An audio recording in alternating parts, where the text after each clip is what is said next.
Saya sebagai dosen PA kalian, kenapa memanggil ke sini? Karena saya lihat nilai kalian di semester ini tuh banyak yang menurun, banyak yang C. Padahal semester kemarin kalian banyak yang A loh.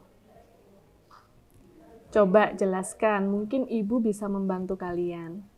Iya, mohon maaf Bu ya sebelumnya. Kalau boleh jujur nih Bu Ike, sepertinya metode pembelajaran yang digunakan oleh dosen pengampu tidak sesuai dengan gaya belajar saya Bu. Jadi kalau boleh jujur, saya kesulitan gitu Bu dalam menangkap pesan selama perkuliahan. Baik, tidak bisa dipungkiri bahwa metode pembelajaran itu bervariasi.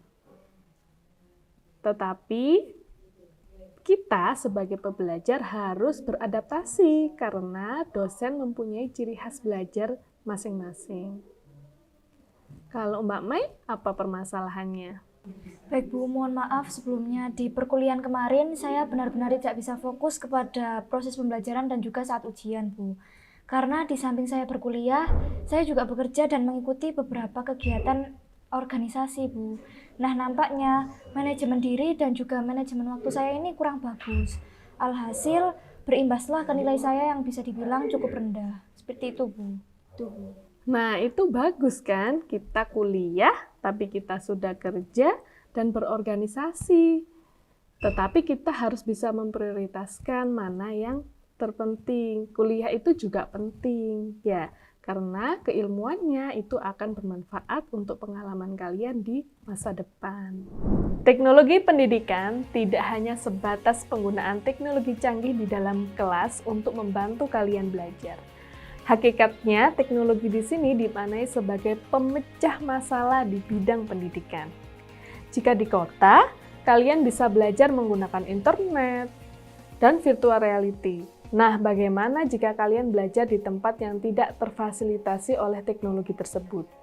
Teknologi pendidikan memecahkan masalah dalam pembelajaran melalui dua bidang keahlian, yaitu memfasilitasi pembelajaran atau facilitating learning dan meningkatkan performansi belajar atau improving human performance dengan cara menciptakan, menggunakan, dan mengelola proses teknologi dan sumber-sumber lainnya.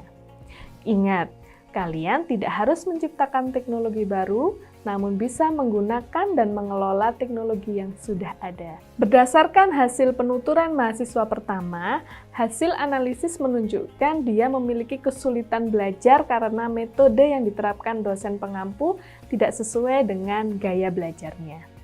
Untuk itu, sebagai pengajar, dosen harus mampu menyesuaikan metode dan materi yang disampaikan. Misalnya, jika ingin menjelaskan tentang bumi berputar, dapat menggunakan metode seperti demonstrasi dan diskusi dengan bantuan media pembelajaran digital hologram.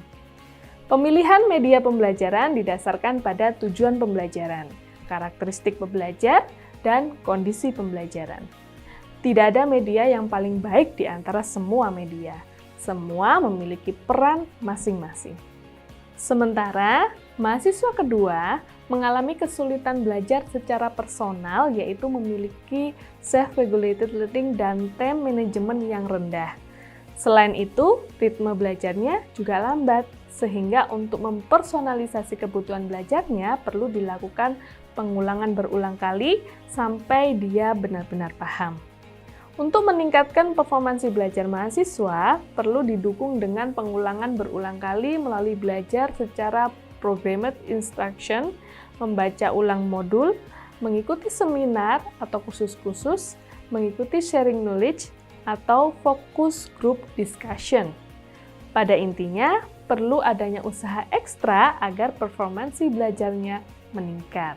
Dengan penggunaan teknologi yang bijaksana, kualitas pembelajaran dapat ditingkatkan secara signifikan. Dosen dan mahasiswa dapat saling mendukung dalam mencapai prestasi yang lebih tinggi dan mempersiapkan diri untuk masa depan yang semakin digital dan terhubung.